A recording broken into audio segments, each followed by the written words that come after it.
What's up, everyone? Instagram Live at 5. We're excited to be with you again today, answer some more of your questions, dive into a little devotional thought. Thanks for joining us. I'm going to go ahead and jump in. We got a bunch of questions to answer, so we're going to get it started answering a few of the different questions. So, Riley, we see you here. What's up? She asked, and we'll go ahead and answer hers. When are we going to have church again? This is a question that we have been, thinking over. We've been looking, and so we don't have an exact answer, but we can tell you this. We are going to follow the governor's guidelines to be able to get back as soon but as safe as possible. And so for right now, what we're planning on doing is this Sunday, we are having church as normal online, so you can join us there, or we will have drive-in church at 10:15 at the Lexington soccer complex. So even though we can't necessarily meet in person like we would like to, we still have this kind of in-person option. And we will keep you updated as the governor continues to put out guidelines. He's supposed to put out guidelines specifically for churches either today, Wednesday, or tomorrow, Thursday, on churches. And so when we hear those, we're going to follow the guidelines as best as we can to honor our government. So hopefully we can meet again soon. So Riley, thank you for sending in that question. Keep on asking. Jack Funderburg, shout out to Jack. Jack asked this question. Did you know that hippos' milk was pink? You know, one thing I've learned through Instagram Live and you asking questions is, especially I think now through this quarantine time, you all have way too much time on your hands. So no, I did not know that hippo's milk was pink. And to further go in that, I looked it up because I didn't believe you. And it is, in fact, pink. Why? Why do you ask? We answer questions that you might not even knew you had and didn't even want to know the answers to. That's what we're here for at FBC Lex students. So hippos have pink milk because they secrete what is known as hipposudoric and norhipposudoric acid that comes together and forms a pink-like substance. It's also called blood sweat. Yeah, that's what hippo's milk is also known as, blood sweat, even though it's neither blood nor sweat. So Jack, thank you for again ruining all of our appetites right here at dinner. Hippo's milks are pink. Kelly Evans, we see that she has just joined us. She asked this question and we're going to answer it. How is youth group different from when I was in youth group? Which, you know, hasn't been that long ago since I've been in the youth group, but it has changed quite a bit because of, I think, one big thing, and it's exactly what I'm doing this Instagram live video on right now, and that is the modern cell phone. So the iPhone was just coming out right at the end of my high school career. And so really whenever I was in the youth group, you just didn't really know of a lot of people who had smartphones, access to internet. Like at my house, we had dial-up internet until I went to college. So we just didn't have this online presence like there is today. I was right at the end of really the dark ages, as I'll call it, right before the information technology really started booming and everybody had a smartphone, everybody had access to internet. So I would say that's the biggest difference in youth ministry and the youth group from whenever I was there versus now, is that you are interacted and intersected with so many more temptations. I was intersected with those same temptations, but I didn't have as instant access to be able to fall into the temptation like you did. I couldn't connect with people as easy as you connect with people. I couldn't see or have access to things on the internet to the quantity and really without any reservation like you do today. And so you are being, you have things that are coming in your way and you come in contact with things at such a younger age than at any other time in human history. And so I would say that's the biggest difference in the youth group, is the way that technology has changed a culture. It's made us a lot busier. It's made us a lot more connected. And so it's changed everything, really. So that's how youth group has been different. And also, we sung a lot more of the 90s, Christian songs. So thank God for Hillsong and Elevation. All right, moving on. Haley Leisure, is a hot dog a sandwich? Again, these questions, they just keep coming in and we keep answering them. So Haley, we got super official with your nonsensical question. And according to the National Hot Dog and Sausage Council, that is true. There is a National Hot Dog and Sausage Council. I looked it up. They say that a hot dog is an exclamation of joy. It is a food, a verb describing one, quote unquote, showing off. And it's even an emoji. So it is truly a category unto its own. So no, according to the National Hot Dog and Sausage Council, a hot dog is not a sandwich.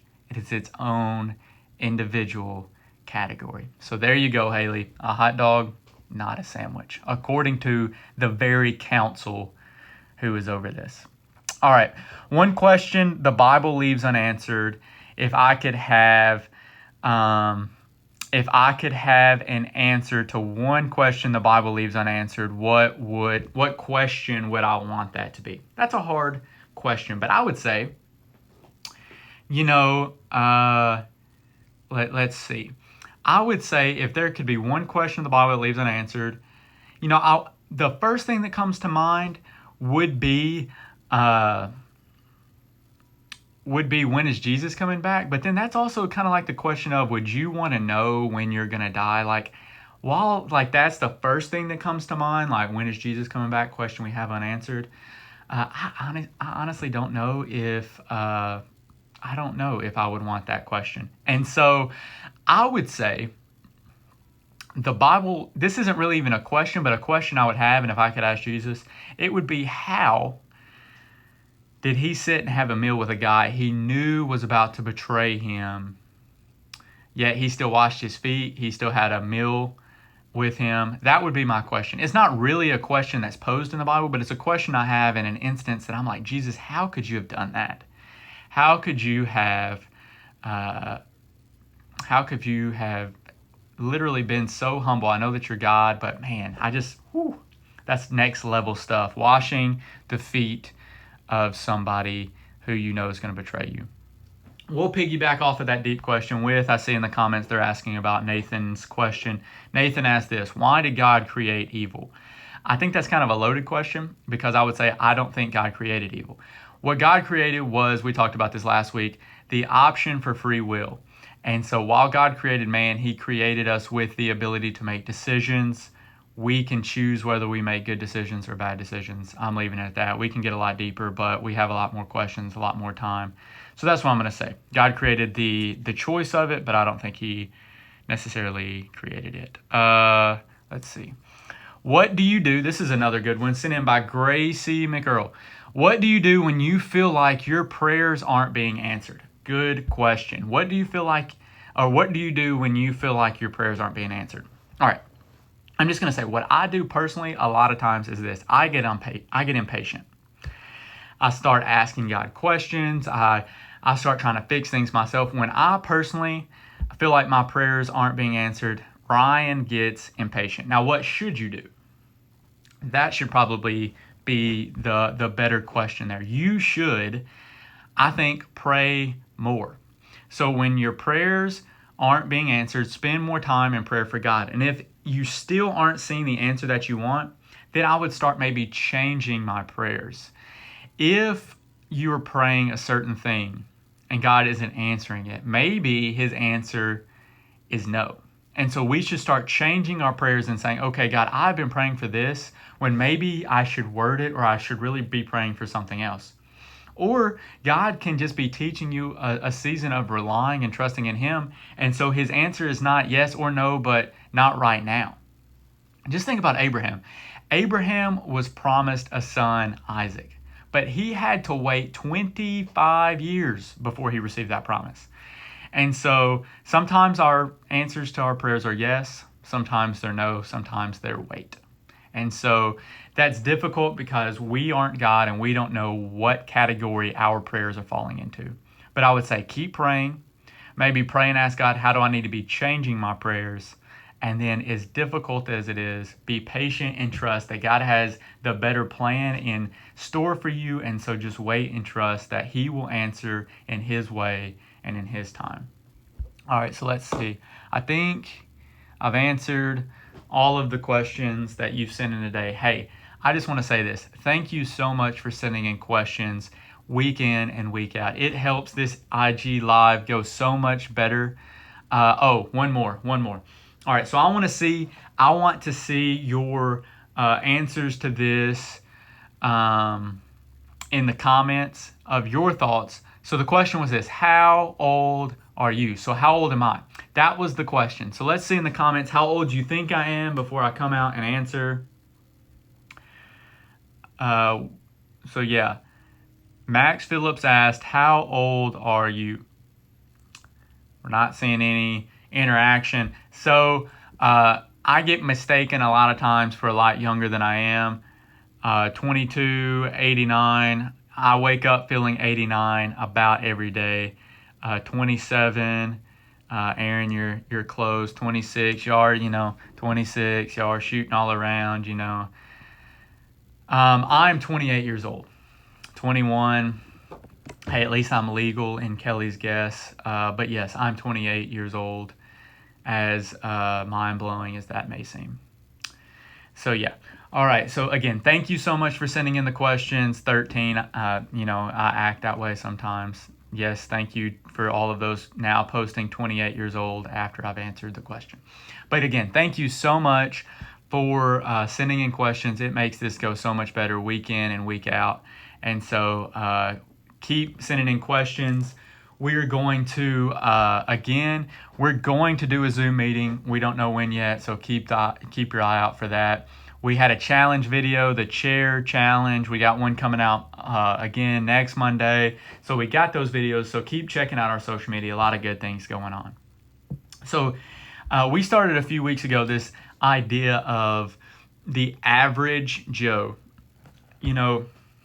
I love this idea, this topic of regular, everyday men and women standing up and doing big things for God, because like we've talked about over the last several weeks, so many times we feel like the people in the Bible are these larger than life characters when they were just these average Joe people who had faith in God, and He did tremendous things with them and through them. Today we are going to talk about a guy named Enoch.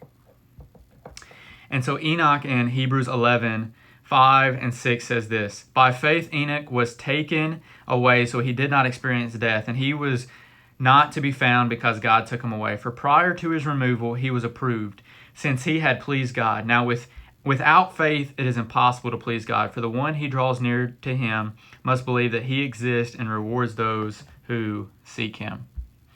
So, as a lot of you know, we trained for St. Jude back in the fall. Now, I've run off and on for my entire life, playing sports and doing all these things, being conditioned. But I would say that running back last fall was some of the hardest running I've done. Not only the distance, but just the fact that I had been out of running for so long that it was difficult to get my body back into that conditioned shape. And we had such a small window of time to do it. I didn't really start training until probably August or so for December. So the number of miles went up probably quicker than they should have. I can remember the roughest run that I had the whole time was the Saturday after fifth quarter. So we were supposed to run a 13-miler after fifth quarter. So we had stayed up late. It had been after midnight before we got done at the high school at Lexington. We went home. We had to tear stuff down, bring it back to the church. So it was a late night. But I got home. I was really tired. But then you're still amped from fifth quarter. So it was a little bit later before I got in bed. So that meant that Saturday, I woke up a little bit later than I would have on most runs. So I didn't get that early, cool morning. Sun's not really up yet. Started later in the day. And it was a really hot and humid September day that we were running. Hardest run I've done. We're running. I get about 3-4 miles in, get chased by a dog into a yard. I thought I was going to die. That's not really part of the story, but it just threw the whole running process off. And so really around mile 4.5 or so, was the first time I stopped to walk, which is not what you want when you have to run 13 miles. And really, in a lot of our runs, I tried my best not to walk. But that day, I stopped a bunch to walk. It was a rough day. It was hot. I couldn't breathe. I was tired. The dog got my thinking all off. Anytime I heard a dog bark after that, I was like looking and scared and nervous. It was a rough run. This 13 miles, man, it seemed like it lasted an eternity. I didn't think I was ever going to finish. What does that have anything to do with Enoch? Well, think about this. Enoch, this guy, he's not known for a whole lot in the Bible. Actually, when his name is first mentioned in the book of Genesis, it's mentioned in a genealogy. Most of you, if you were reading through the Bible, you would skim right over Enoch's life because it is in just a long list of genealogies. So you're probably like, so-and-so begat so-and-so, and you're like, skip that to the next section until there's actual content. But in the genealogies, you see that Enoch fathered Methuselah when he was 65 years old. But then you see this tremendous thing happen. It says for the next 300 years of his life, Enoch walked with God. Now, how crazy is that? For 300 years, we see this guy walked with God. To the point, he was such a righteous man that he did not experience death. God took him, and there's two men in the Bible who never experienced death. Enoch was one of them. He didn't die. God just took him from this earth, from this life, straight into the next one. And so I wonder, this guy who all he's really known for is fathering Methuselah and walking with God is in the Hall of Fame of Faith, where you see this idea of without faith, it is impossible to please God. If you're like me, I like to live my life at a fast pace. I want to be running. I want to be going. I want to be hitting it hard. I want to be performing to my highest ability possible. But you know when God speaks to us a lot of those times? A lot of times God speaks to us the most in the moments where we're walking. And moments in my life when I'm slow and I slow down, I feel unproductive. I feel like I'm not getting a lot of things done. But it seems like in those moments when we slow down, that's exactly where God wants us to be. Now, like I said, in that run that I did the other day, it felt like that 13 miles was never going to get over. And so I wanted to run so I could get to the finish line. I wanted to get in my car. I wanted to crank some AC. I wanted some water. Today, this afternoon, you might be sitting there and you're like, you know what? I am ready for this season of life to be over. I just want to sprint through it. I just want to run through it. I want my calendar to be full. I want things to be back to busy. I want boom, boom, boom. I want to be able to go and get things done. And I really think that we can learn from Enoch that, man, just walk with God. Don't worry about running. Don't worry about sprinting. Walk with him. And so I want to leave you with this question. Who are you walking with today? Are you walking with God, or are you trying to sprint and get things done with the world? The world will tell us that we have to live up to a certain standard or expectation, that we have to do certain things. But then we see men and women in the Bible who are known for their great faith using a simple term, walking. He walked with God through 300 years of his life, and he never experienced death. My prayer for you today is that your day, your week, the rest of this season of your life, the rest of your life can be categorized as a life that even though you're an average Joe, even though you're a normal everyday person, you are someone who walks with God. It doesn't matter. It didn't say he jogged. It didn't say he sprinted. We don't know the ins and outs of his life. We don't know any other details than that. The simple fact that he walked with him. Do that today.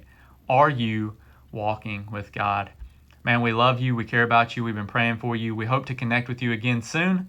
That's all we got for today. Can't wait until we can meet again. See y'all.